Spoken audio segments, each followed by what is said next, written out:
its power to whatever entity, governing nation, whatever. Like it's always been used as a source of power, whether it's monetarily, to help the running or operation of its nation state, or otherwise, right? Think about one of the most richest, the crown, the England, in England, like king and the queen.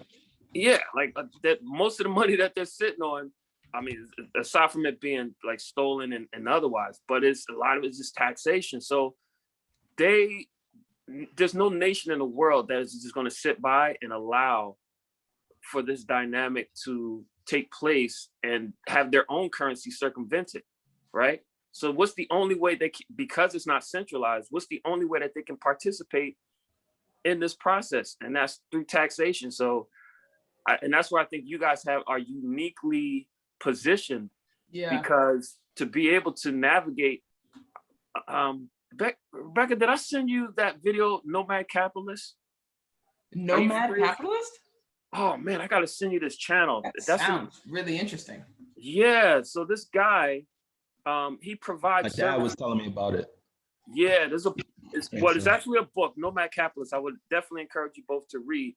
But he also has a YouTube channel, and he basically provides. He works with like 6-7 figure high earners, helping them to reduce their tax liability globally. So these are people who are like looking for second residences in other countries, or looking to, give up their citizenship, doesn't matter. But a lot of it involves the understanding and helping their clients navigate through the tax implications from a global context, right? So, people, back in the day, I grew up hearing about Swiss bank accounts. Now there's what is it in the Caribbean? Cayman Islands. Cayman Islands. Yep. And that's where all the funds are incorporated. I caught on to that real quick when I was at EY. I was like, why are there so many Cayman Island funds? Yeah. But there's others now. Like it's a global, you know what I mean? Like real, like high, ridiculously, like places that we haven't even that will come across our consciousness. But all of that to say is I'll send you the link. And you can forward it to Nico. I'll send you the link for the Nomad Capitalist channel. But really, really, really, really just think about, as service providers within the tax space, getting on this crypto train, man, because this, even if it's short-lived, there's going to be an iteration of it within the digital currency space. So let's say crypto dies tomorrow, the nations are still going to be cultivating digital currency just to like that is definitely happening, right? Now, whether or not what that relationship looks like in lieu of crypto, I don't know, right? But those two spaces for sure, at least over the next 5 to 10 years, they just offer. There's a need, and you both as experts within the tax, as it relates to the tax code and being able to navigate people through it. Man, it's gonna be a world of opportunity. It's just, you know what I mean? Yeah, no, and the topic today is about assets, right? And I think this is like perfect because cryptocurrency, I mean, what was it? It wasn't born 10 years ago, but it started getting popular, I think a little mainstream 10 years ago. So like 2009. 10 years old, right? But already, I mean, it's just, I mean, increased in value tremendously. But not only that, like big companies, what I've been seeing now more of is that big companies are putting like, 1% of their cash into crypto, 2, 3, 5%. They're putting half of their cash. Some of them, but I'm talking about like JP Morgan's. I'm talking about like entities that you wouldn't think would support this type of currency or investment even. And I listen. So there's this woman who's like, her name is Kathy Wood. That's my girl. Yo, why is she such a boss, like low key? Right. Like, so Kathy Wood, she runs ARK Fund. Yeah, and she in 2020 she earned like 180%. So she's all over like CNBC and blah blah blah, and everyone's asking like, oh, how'd you do this? And I mean, but you know, overnight success, right? She's been in the game for like 30 years. But anyway, I've been listening to her, and she's talking about how if like all companies put, I think she said 10% of their cash into crypto, it would go to 200,000. You know, just because people are participating more. And I'm like, that is really interesting, because I'm sure more people are just going to put a little bit, like people have little money in gold. They're just going to put a little bit of their cash into crypto, just, you know, to like cover their bases. Cause crypto isn't like tech nerds are doing. It's a real thing. I have something that I have to admit. Back in some of my younger days, I actually had some Bitcoin when it was at 2,750 some odd dollars. Oh my God, you are the man. You're about to confess. No, I'm not. Yeah, I'm not. I felt that coming. I just wanted to give him the benefit of the doubt. No, I have to admit that I just dropped the ball. You made a profit. No. You sold on the way down. I did something so stupid. I'm not even going to mention it, but no, back to the whole point about where crypto is now, and it also ties into the macro level interest and stuff like that, and value. It's almost like, so you have this crypto whose value is really based on the fact that it's deregulated, and that's a piece of it that I kind of, you know, conclude, right? The fact that it's deregulated, the fact that no one country has domain over this thing, and people can use it as a tax shelter and a safe haven for profits and so on and so forth.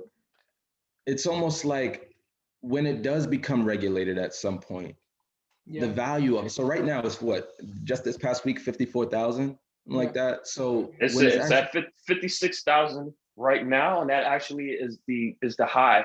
Sorry, I didn't mean to cut you off, Nico, but no, go ahead. That's fine. We also just broke a $1 trillion market cap for the first time.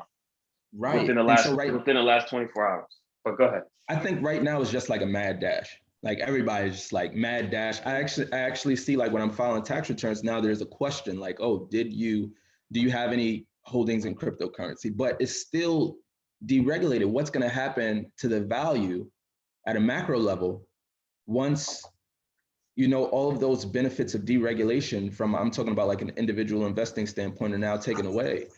And I mean, that's something that I'm just thinking about, like conceptually, what happens there?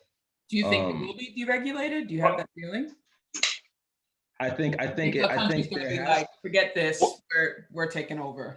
I think it has to be regulated. So right now it's in this deregulated environment, but I feel like Yusuf, to your point, like for companies to be able to get their piece of the pie, it has to be some type of regulation built around it.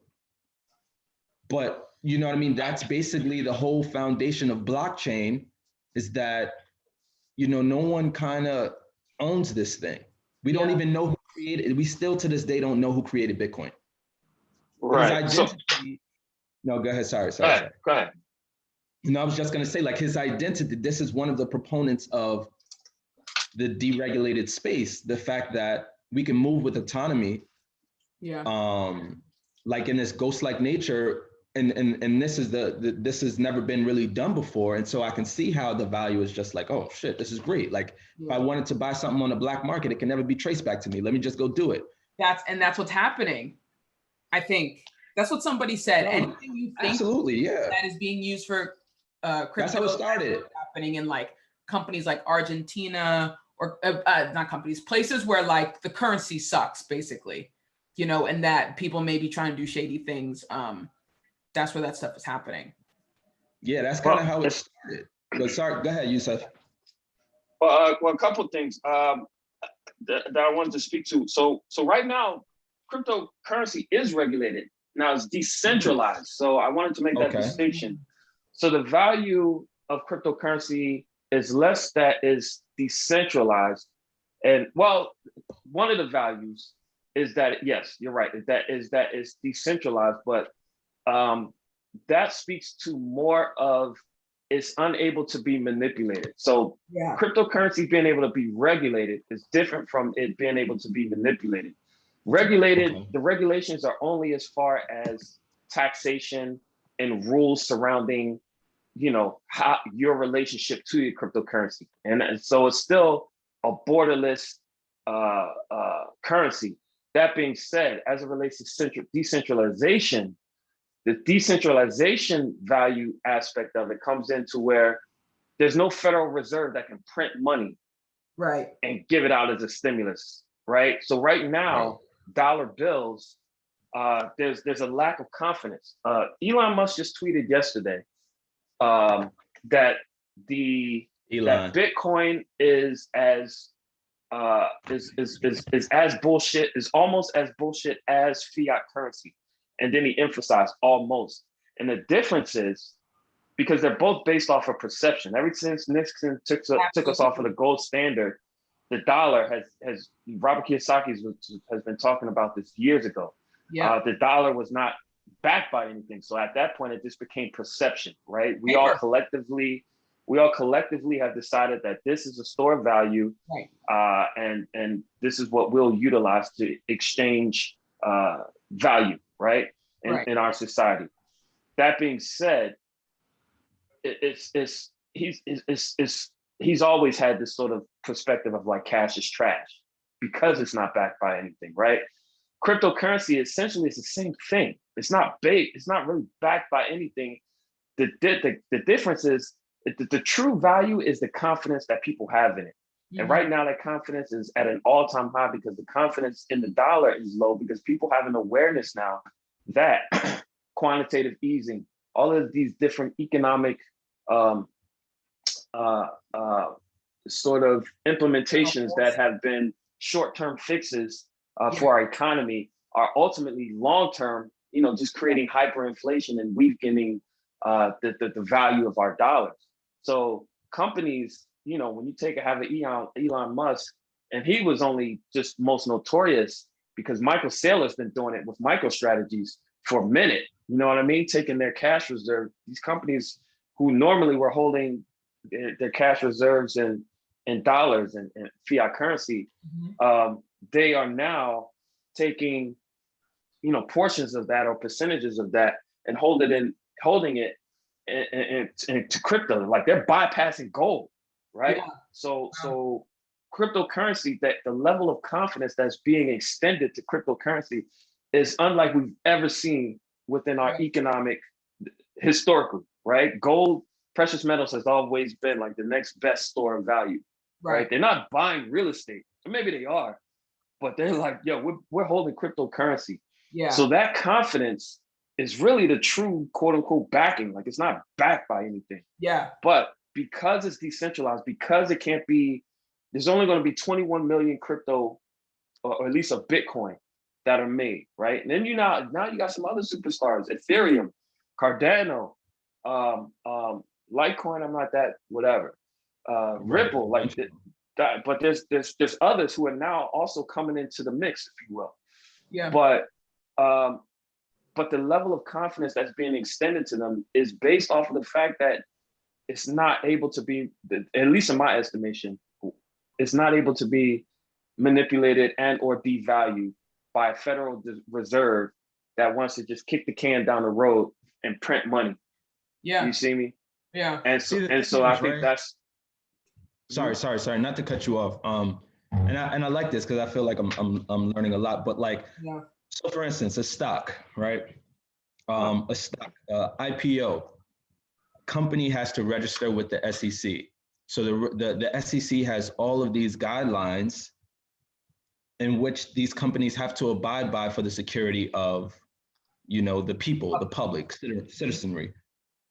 Cryptocurrency on the other end, right? These initial coin offerings, right?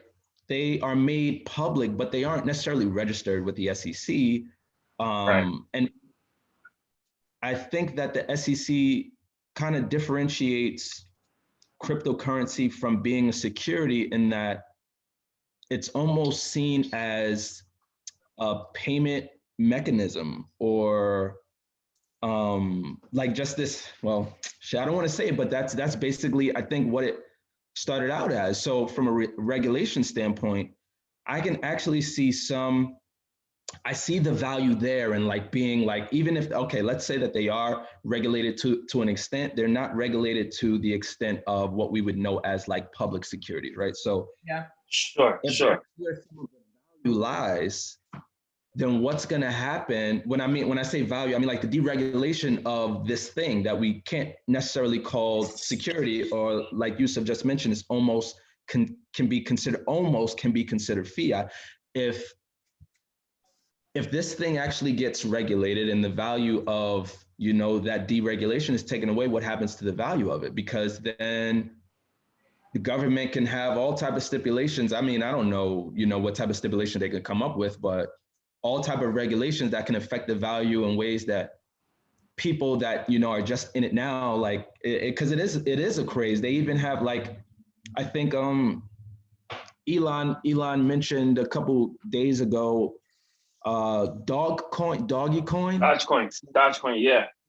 Sorry, it's like a dog on the coin though. Like, so I thought it was doggy coin or whatever the case may be, but like doggy coin, and people are like literally popping up left and right, and there you could just have your own. You can just generate your own coin if you want in some type of way, and it's like, where's the true value? It's almost like, I know that you have to be in it, but there's such a speculative nature, in my opinion, that it's just like it's just I don't know. It's a necessary evil almost, which is why, Becky, to your point, I can see companies that are very conservative and traditional in nature. They are like, you know what, we're getting in.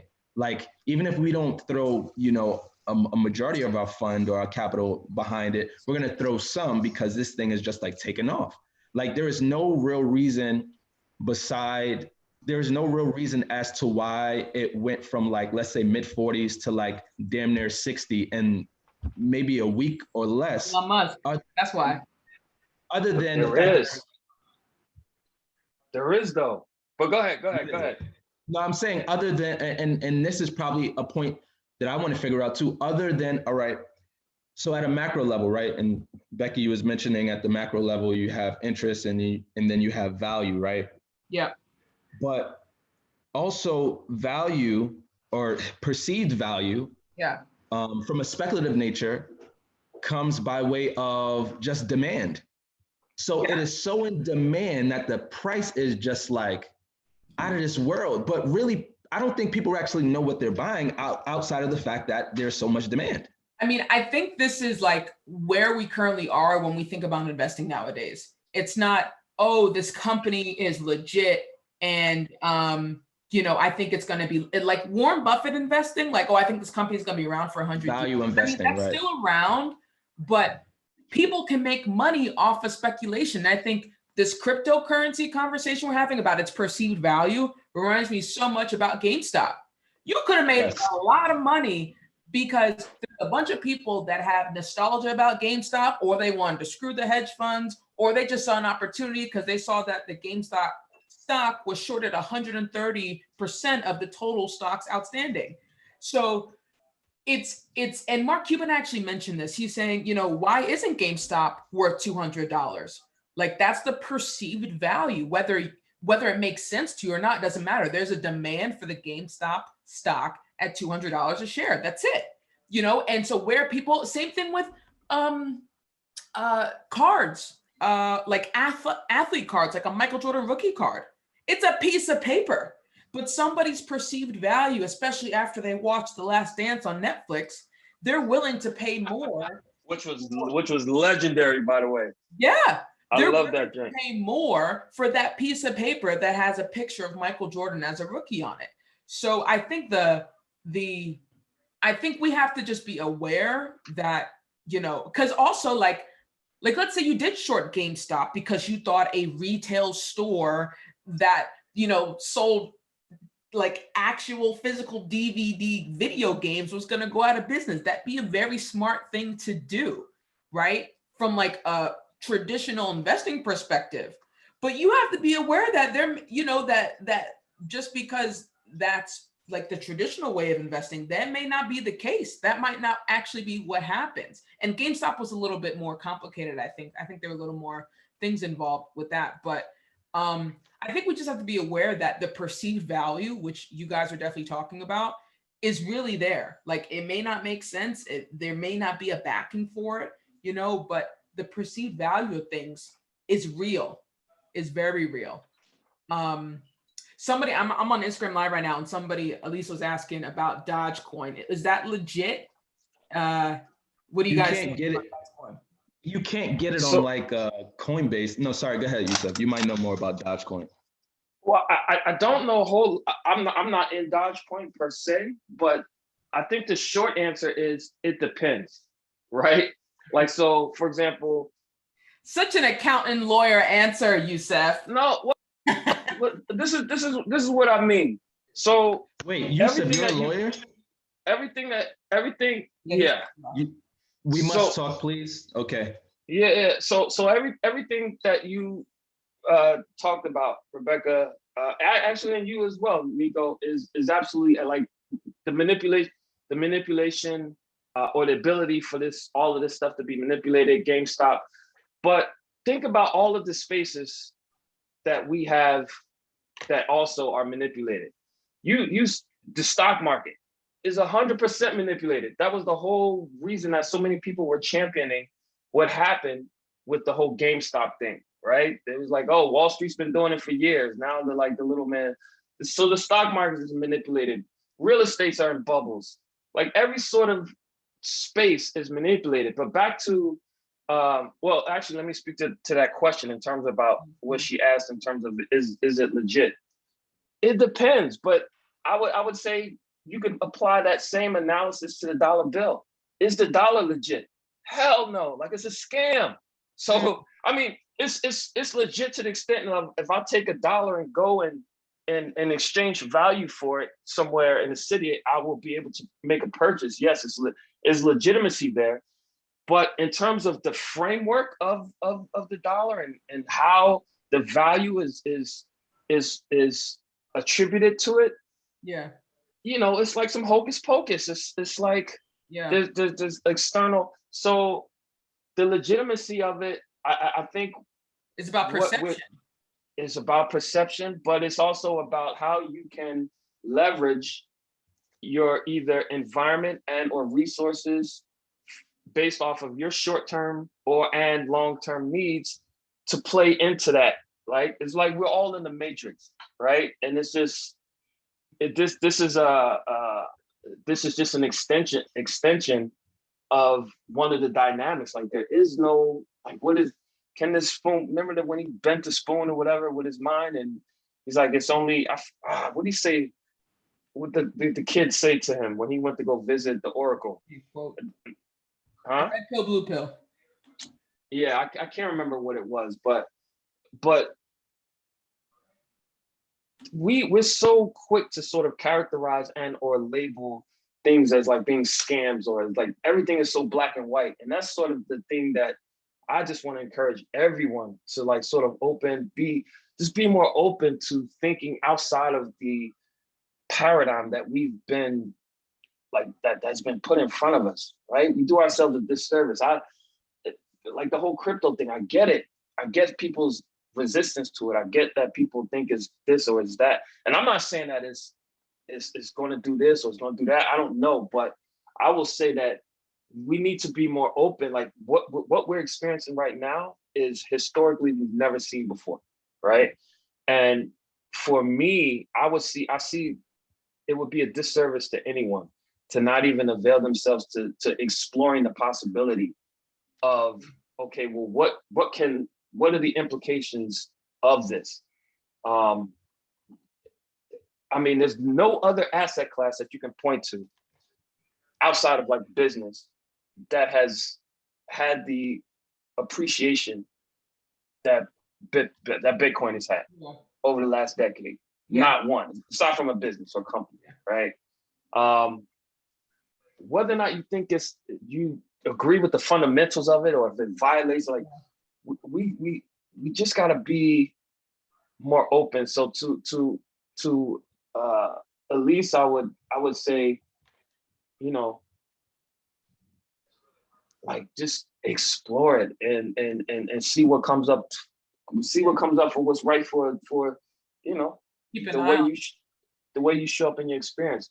I just want to encourage people to at least be open and be adaptable, because if this thing is what it appears to be, and having the trajectory that it looks like it's going to have, it's going to be a lot of us who miss the bus because we're like, oh, I don't understand it, or it doesn't make sense. But we're not applying that same scrutiny to the US dollar, which has been part of the problem. Because if we had been scrutinizing the dollar the same way that we're scrutinizing Bitcoin, if we've been scrutinizing it over the last 20 years, our relationship to it would be a lot more different, right? We would all have a lot more gold, silver, and real estate. Yeah. Because those are the more tangible assets than the dollar. You can live in a piece of real estate. You can't live in money. You can't live in a stock. Like there's value behind a piece of real estate. Yeah. You can eat a goat, right? If we were trading goat currency, I'm sorry, I got a little high. But no, there's value with a goat. Like a dollar is just a piece of paper. It might be able to keep you warm. Did you see Narcos? One of the scenes is, what's his name? The Colombian Pablo Escobar. He was running around from drug house to drug house because he was being chased. They didn't have any heat, but every like house had a pile of cash. His daughter was cold. He started burning the money to keep it warm. That was the only value money had at that time. They didn't have any food. Like they just got there. So they didn't have any food. They didn't have any, like they had to go out and get those things. The only thing money did in that moment was give them warmth. And you wouldn't be able to do that without fire, right? They had a lighter. So yeah, those things are, you know, like what's really valuable, right? And I think the weak point about crypto is that it hasn't been around a long time. Like the US dollar's been around like all of our lives, right? You know, it's kind of like when you grow up and you listen to what your parents say, that's all you know. You know what I mean? And then you have to open up your mind to like, oh, wait, that contradicts what my parents said, but I like that. That makes that vibes with me more, you know, so you're able to like think differently or do different things. And to your point, Becky, not to jump in, and Yusuf, to your point too, I think that it really, some of it boils down, some of the demystification has to go into, we don't know what the hell we can do with it. And so I understand that it's almost like, and you were talking, and I love this conversation because it's just like, this kind of points to the foundation of why we created Make Your Money Work, because it's still about investing, but it touches on another part of investing, which is diversification, which is, you know, has to deal with your risk aversion. And so having a diversified portfolio, maybe some, like Yusuf, you mentioned, like, don't be so closed off to it, right? Be open-minded, because maybe you do have some of your portfolio that can be put into crypto, because you never know what it can be if it is what they think it is. And so to that point, that definitely calls for being open-minded. But I think that just from a knowledge base, we have to figure out all the uses of it. Like Becky, you mentioned, like Pablo Escobar, he was on the run. He didn't have means for like a radiator or whatever case may be. He burnt the money. Like I would never think to burn the money unless I was in a situation like that, right? Whatever the case may be. But it's like, we have to figure out what the uses of this thing is, that then also lends to its value. Like a home can be many things. You can tear it down, you can build it back up, you can rent it, you can do a bunch, you know, whatever you come up with in your mind, you can create a store out of it, whatever, right? Right, but it's just that diversity of what it can be used for. And I think the more and more we understand, and like you mentioned, Yusuf, like unavail ourselves and try to figure out what the many uses of it could be, then we might not be so disconnected to it, as in, you know, I want to stay away from it. Because when I invested in it, when I bought it, I didn't necessarily know what the hell I was doing, right? If I did, I would have kept it in there, but I bought it and I was just like, oh, I'm gonna use it and try to flip it. I did some very dumb, but I lost it. And now it's like, it's flipped like, you know, 25, 30 times. Yeah. But I think my experience with crypto is that it's, first of all, it's very new, right? Who knew that this crypto digital currency, like we grew up with cash, right? Like we know what a dollar looks like. This is currency. To have something that you have to download an app to get, and that's currency, like that is very different. So because Yusuf been telling me about crypto, he's been sending me resources and stuff, and I've been like, I like know what exists. I know what Bitcoin is. I know the technology that supports crypto. What is blockchain? Blockchain. I know that's going to be really valuable, right? So I understand it, but I mean, I haven't really dove into it like that because I think, one, I'm also focused on other things, right? So I didn't want to get, shiny object syndrome, but also, I think at this point, you need to pay attention to it, right? Because if this is the currency of the future, you want to, understand it and how it's going and stuff. So I think at this point, you're kind of forced into that conversation, especially after Cathie Wood said, if like all companies put 10% of their cash into crypto, it would increase it to 200,000 from, like, we think 60's high, right? If every company just put a little, like a small portion of their cash into crypto, it would increase it 4 times, like, and they're not even using it. You know what I mean? They're just buying it. So I was like, whoa, that's something definitely you have to pay attention to. But yeah, it goes back to just, new things happening. Like, you have to spend the time to learn it, right? Like Nico, like you got involved in it, but first of all, was there much to learn at that time? Like, obviously, hindsight's 2020. But also, like, did you look at all the resources available? Like, there's just a lot to learn. It's like, do you want to spend all that time learning this new thing? But now I think you kind of have to. Yeah, if you don't make it happen, it's going to happen to you. So yeah, exactly. But Nico, me and Rebecca, when we met, ironically, one of the first times that we had hung out, we were knocking on doors working for this investor, and we had a shared appreciation for the principles of this guy called Tai Lopez. Mm-hmm. And Tai Lopez had a program called the 67 Steps. And Rebecca, I don't know if you remember what like step or one of the first principles, one of the top 3 principles of his 67 steps was, but it was adaptability. Oh yeah. And right now, this is one of those situations. To me, even if crypto goes to zero tomorrow, there is still utility in exploring this space. Yeah. Even if it's just to understand why it's not a good idea, or why this won't work in the future. Because this, I personally think crypto is here. Like crypto is here like COVID. Like it's here for a while. It's here for a minute, in my opinion, right? Rightly or wrongly. And to me, it's less about the rightness or wrongness of it. Like there's a lot of wrong shit that has existed in society. You know what I mean? Yeah. But again, it's as people of color, we are always think about people's resistance to the stock market, right? How many people do you know that, I don't, I had a family member, and I'm not speaking towards him judgmentally or in a way that is an indictment, but just for full transparency, I had a family member, my nephew. I was helping my nephew invest in stocks, and his dad called one of them and was like, "Oh, this is a scam, yada yada yada." The stock market's a scam, right? And I mean, there's validity to that point, right? Just the mere fact that it could be manipulated. But he also had like a stack of lottery tickets, like off to the side. Next to a can of beer and some Newports. You see me? Like all of that. Yeah.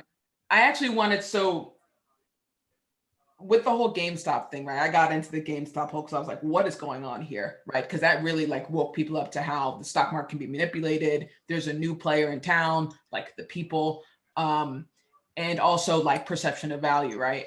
And another thing that was brought up was accredited investor, Now we know an accredited investor is someone who makes a certain amount of money per year. I think it's 200 grand, or you have $1 million in net assets without your primary residence, which for all of us Joe Schmoes out here, you know, your primary American dream home is like where you make all your money, right? So in the accredited investor calculation, that's not even being incorporated.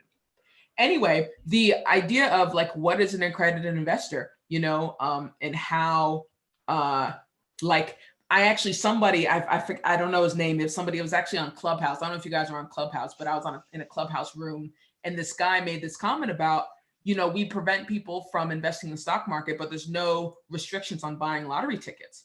Like someone can spend $10,000 on lottery tickets, but they've spent $10,000 in the stock market. That's a problem.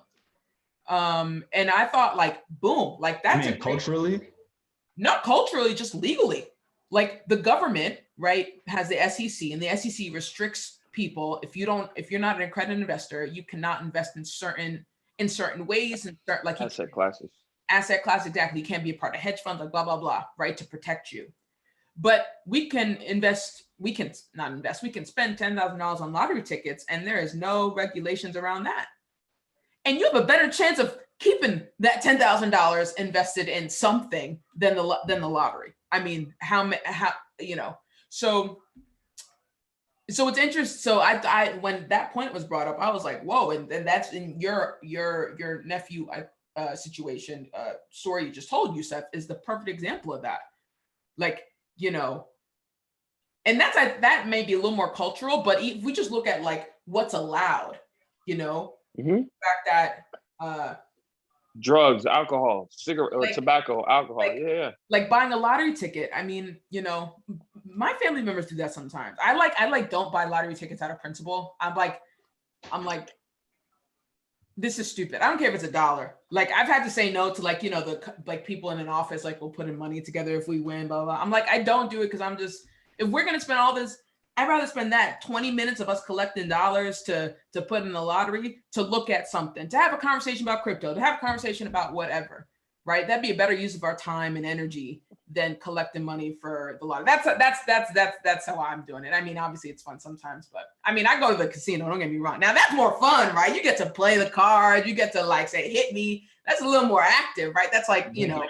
Becky, I would hate to be the one that didn't buy into the damn ticket, and everybody walk in that Monday. I mean, no, matter of fact, no one walked in that Monday. No one's walking in. And that's the thing. That's what everyone's like. Everyone's holding on to that thing, but it's like you have a better chance of getting hit by lightning 5 times before that actually happens. So I just made that stat up, but there is a stat that you get hit by lightning multiple times before you win the lottery.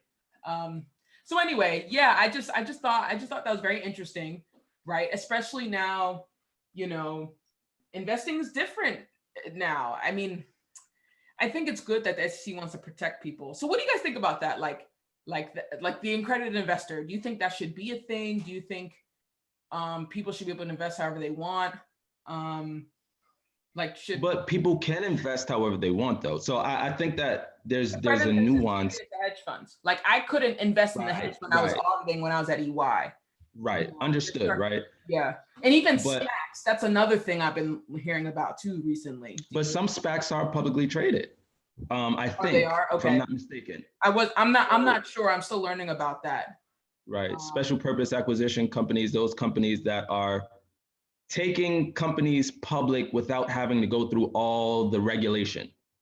Just like a quick way to get a company public. Yeah. You know, a SPAC comes by a company, but the SPAC is already public, and so it can just bring that other company public type of deal. SPAC is like a holding company, rather than something like that. Right, and that's like you mentioned, that's like everybody. A lot of private companies are going that way because they don't have to spend all the money that it would take for them to kind of, you know, register through the SEC and all that stuff. It's just like a quick little, let me just pivot right here and get my company listed or whatever. But I think, so the accredited investor discussion, right? So hedge funds per se, that's not that, well, I'll take it a step back, right? So if I had $10,000 and I wanted to invest it in the stock market, I absolutely positively can, no regulation involved. Yes. But when we're mentioning, I think where it does get muddy and where there might be need for regulation is derivatives, option trading, Shorting. things of that nature that consider leverage, right? And so now you're investing at a multiple of what you actually earn. That's almost like predatory lending, not necessarily, right? But like, just think about predatory lending. A company comes to you, I mean, a bank comes to you and they say, oh, you can borrow X amount times what you actually bring home. Like that can very well be a recipe for disaster. Yeah. To someone who, you know what I mean, is very dependent, let's say on a day job, or not necessarily have like solid income, right? So I can see how regulation can be involved there. And when you're talking about derivatives and option trading and leveraging multiple amounts on top of what you actually have from an asset perspective, I think there might need to be like that. Like I read an article, some kid killed himself on from trading on Robinhood. Yep. That was tragic, right? And I'm like, damn. And then all of it came out that he thought he was a little bit more leveraged than he actually was, and Robinhood got back to him late and said, hey, you're not. But there is a certain level of expertise that I feel like is needed if you're gonna play that game. If you're gonna be borrowing money to invest, then there need to be a little bit more regulation. So I can see how regulation comes into play. But if you want to just buy stocks or whatever the case may be, or even buy options with enough like not over leveraging yourself, I think that, you know, that's perfectly fine and legal. But it does get muddy and it is difficult, like democratization of the stock market. Oh, like, you know what I mean? Like there's supposed to be a freedom. We're supposed to have freedom to do what we please to do. But just not all bets are good bets in a sense, and not everyone is really equipped to play at that level. Like, you know, we just can't jump out there and play on an NBA court. We might think we could play very well. I play basketball, I'm very good. My mind thinks I can. And that's what happens, right? Oh, it's like, oh, I can do this, right? And then you do it. Like, you know, like, one of my coworkers was doing like puts and calls and Robinhood and stuff. Now I've only had been long stocks, buy low, sell high. Like I know what shorting is. I would never even try to do that because the exposure is unlimited. So like I'm not making those types of bets. But this guy, you know, he's like, oh yeah, he's been telling me about this, that, and the third. And it's funny, in the beginning of the school year, he was talking about his puts and calls, but like a month ago, he's like, nah, I'm not doing that anymore. You know? We can know why without him saying why. We know why. Yeah. We know. Yeah. I'm like, well, better to learn now than, you know, when it gets too bad. So yeah, I think and I don't know, Yusuf, do you have any thoughts about like in credit and investing, and should it be a thing? Yeah, I mean, I agree with Nico. I think regulations are absolutely needed in certain spaces. Now, I guess the problem that comes in is when it's considered like an overreach. And that's always going to be, people are always going to have a difference of opinion as to whether something is necessitated. So Nico, what you described about the predatory lending is the exact catalyst that led to the 2008 crash. Right? There was an absence of, you know, regulations or an adherence to regulations, and it caused a financial calamity. So yeah, it's definitely needed. But for me, I just sort of accept it for what it is. I think it's more on, I'm less concerned about regulations and I'm more concerned about like, what is my responsibility to be able to navigate through the environment of which I'm existing in, i.e., and this is where like the financial literacy comes in. Like there's going to be regulations, there's going to be overreach, but it's on us to not be victims and figure out, well, what is the next best workaround? What is the next best? And that's what people are doing. And I think Bitcoin is sort of an example of that, right? Bitcoin is almost a reaction to the dynamic of the debasing of the dollar. Like here's a currency that is being debased, and this is an answer to it. It's a workaround. But I do think that regulations are necessary. Absolutely. If there was no rules, society just would not be able to function, or certain aspects or activities would just be disastrous, right? That being said, I think there's just always going to be overreach, and quite frankly, I think there's also going to be, manipulation, people, doing things. Common sense is not universal, so people are always going to have their own ideas of the justification, or to do things that may not be as beneficial to others. Yeah. Right. Yeah. I'm with you 100%. To because like Nico said, we can invest in the stock market. Like there are, just because we're not accredited doesn't mean we don't have access to everything, but I think we have access to enough to do damage. This whole Robinhood conversation around gamifying the stock market process and making it easy to trade on margin, that's when I was thinking, and then the conversation around accredited investing. I think I am more focused on what I have control of, hence what I'm doing and who I am, less around the rules around it. But I did think it was interesting because what if, I'm very knowledgeable, right? I do not meet the credentials of an accredited investor, not that I need to in order to do well for myself, but, how did this rule even come about? Why isn't there a test?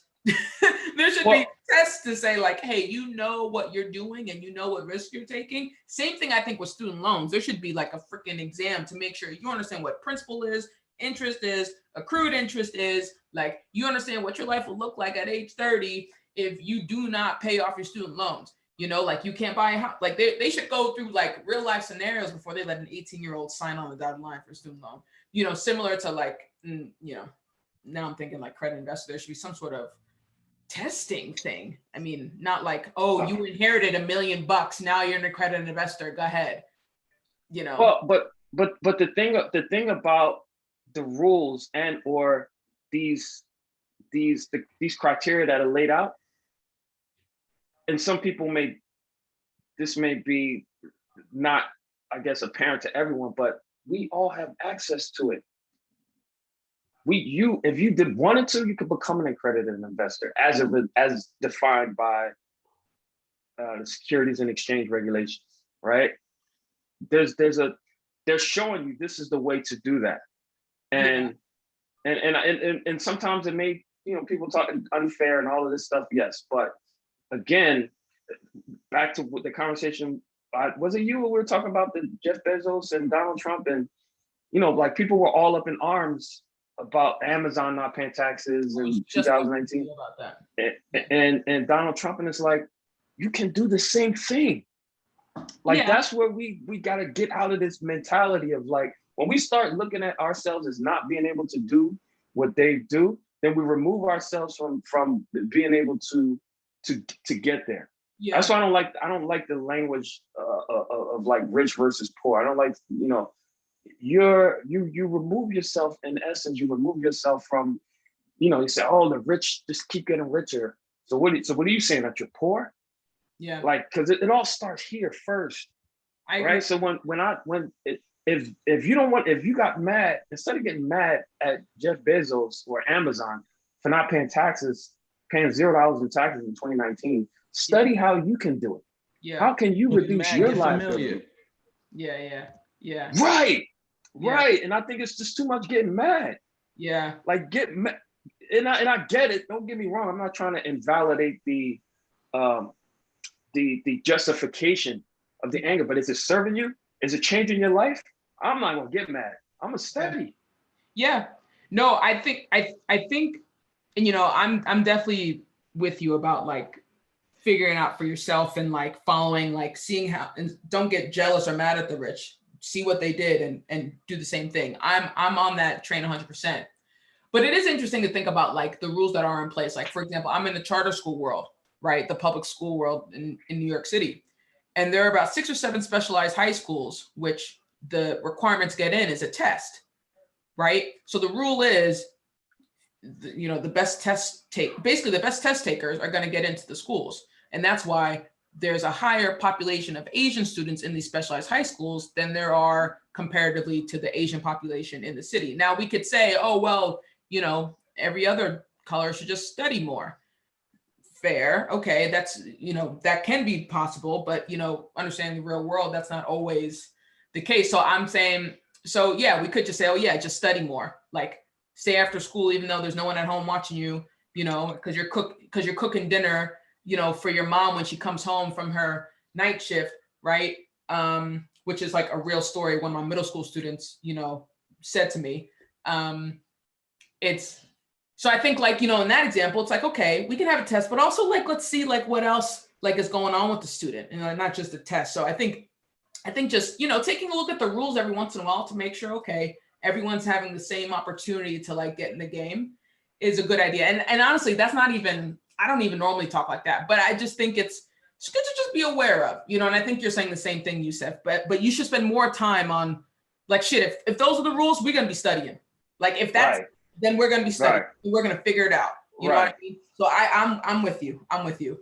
And I completely understand like that scenario that you just drew. To me, that's a totally different context under which. So that principle that I was just discussing would not be applicable. Like that's a whole different sort of holistic assessment or consideration that needs to be, you know, put in place. So I just to be specific, I was contextualizing that, you know, as it relates to taxation or reducing one's tax liability. Yeah. No, I think everyone should reduce the tax liability. And I'm not even saying that it's fair, but it's the game. That's the game. No, I'm with you. I'm with this idea, this expecting this like this fairness. I don't expect it. Like, I mean, I hope for it and I desire it, but I'm also like not surprised when there's you know what I mean. And then now I have to make the decision. For me, it comes down to sovereignty. I hate being a victim. I hate being a victim. So if I identify a scenario where I just absolutely have no power, that's not a scenario that I want to. So the way my mind works, I got you. Is like, what can I do then? Yeah. Right. To you know. Yeah. And so No, so I was about to say, to your point, I think in the context of fairness, nothing is fair, right? Because no two individuals are alike. So the knowledge base is not the same. And I think that's, if we were going to Becky, use your example, right? Like it's never going to be fair because no two people know exactly the same thing at the same time. Yeah. And I think those nuances create what we would consider like, you know, inequity in a sense. And there does need to be, I guess, from us, how do I put it? From a societal standpoint, there does need to be more recognition in that regard, right? But like, why would you want to kind of jump into something that you have an unfair advantage in when you can affect that? So I might not be able to jump into the stock market right now, right? Like from a knowledge base, like I can absolutely throw my money in, right? But what if I learn the principles and the things that I need to learn, Yusuf, to your point, to get to the place where I am not necessarily as disadvantaged as I was like a couple weeks or a couple months ago?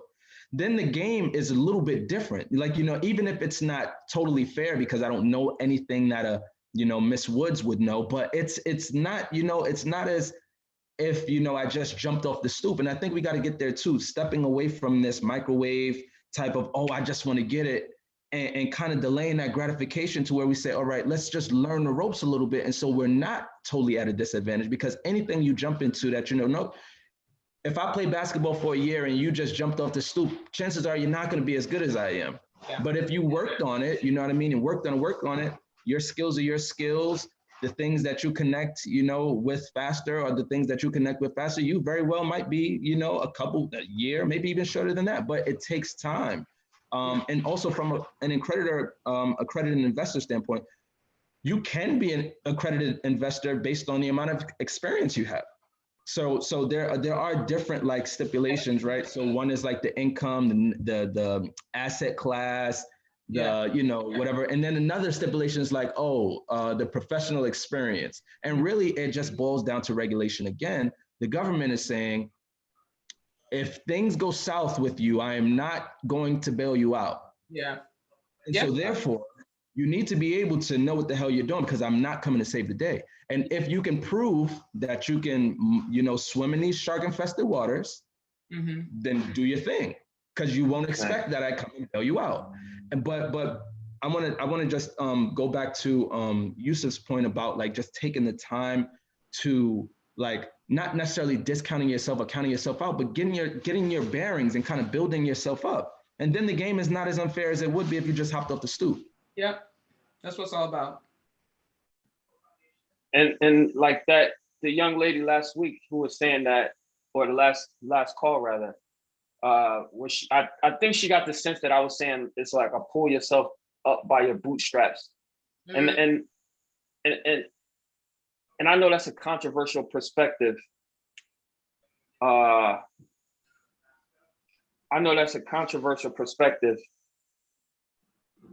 But the only thing, and maybe there's an aspect of it that was, but this is my thing.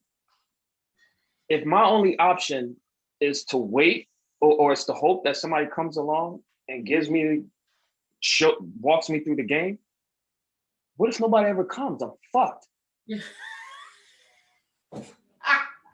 You see me? So there is an aspect of it to where like it's a harsh like sort of perspective. Like I think it comes off as sounding, sort of callous or even unempathetic. But at the end of the day, reality. Yeah, like I'm not going. At least me, I'm not gonna be a victim, bro. You see me? Yeah. So, I don't know. Like, we've had how many conversations that we had about gentrification? It's the same thing. Yeah. Like, if my only weapon against gentrification is the hope that some investor finds out of the goodness of their heart to allow my neighborhood to remain the same, I'm fucked. Yeah. So, I'm gonna figure it out. Yeah. Or at least attempt to figure it out. Right. And there's I think there's a part, to your point, Nico, like we're so seduced by the microwave sort of, we avoid process. Yeah. Process is just like, not, like you were saying, Rebecca, earlier about the days of Warren Buffett style of investing. Everybody wants that quick, sexy body, quick, sexy money, quick, sexy skill set. Nigga watch the Last Dance and then go out and just think they're gonna run up on somebody. You know what I mean? Like it don't work like that. Yeah. And I don't think that there's enough emphasis in at least in my estimation right now on that process. Like it takes, to master anything, it takes commitment and commitment, effort, and most importantly, time for the combination of that commitment and effort to cultivate and nurture your skills to where you can get to that point of regarding yourself as being a master. So I think that's the process. You know why I like gardening? It's the process. I mean, I'm like, I want the stuff to like, grow. I want to like plant a pepper plant and peppers grow, but I appreciate like watching the flowers come out and then I think that's part of the reason why, because like if I just show up, go to the grocery store and get a bunch of the vegetables that I could have grown, like that's not as satisfying. It's like, I have everything I need, but actually like, taking care of it and like, and making sure, this plant gets enough sunlight. I think I've just been enjoying that process. And it's so, not that gardening is out of my personality, but that's never something I really did. I used to like pick weeds as a kid with my parents, but and it's vegetables too, like a utility, not something that just looks pretty, that's, something that I can actually use. That's what, I really am attracted with. So yeah, man, the process. And this is why we do this, right? To keep up. I never thought we'd be talking about cryptocurrency, Nico. We always talk about taxes, real estate, stock market, but cryptocurrency got to be a part of the conversation, man. This is why it has to be. And make sure where we got the right information. Even if it's part of a conversation, for you to understand why it shouldn't be a part of a conversation. Yeah. Even that is there's utility in that. Like at least understand why. So Nico, to your point, it sounds like you your version or you question the utility.